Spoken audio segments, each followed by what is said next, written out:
الوجبه الفظيعه دي او المدرسه الفظيعه دي او التيشيرت النايكي البراند ده مش هو اللي هيطلع طفل سوي. تواجدك معاه وتربيتك ليه وعلاقتك بيه هي اللي هتطلع طفل سوي. فكره ان الراجل يمد ايده على ست عيب كانت كبيره قوي. ما بالظبط. دلوقتي بنشوفها تحصل في تسامح غريب مع الموضوع بالظبط.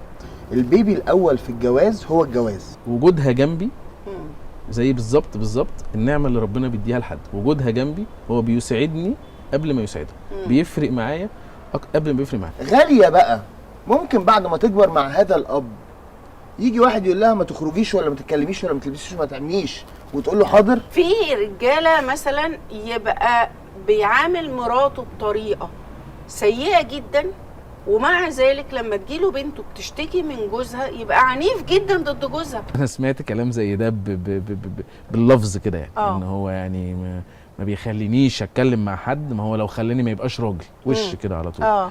بيجي لي شباب بيقولوا لي يعني ايه ابقى راجل؟ حتى لما ابنك يبقى كبير ومتجوز وفاتح بيت هو محتاجك. الاب اللي عياله بقوا في ثانوي دلوقتي او في جامعه او كبروا وهو كان شقيان وما خدش باله انه يديهم وقت كفايه. راجع نفسك، سمي الاخطاء اللي انت عملتها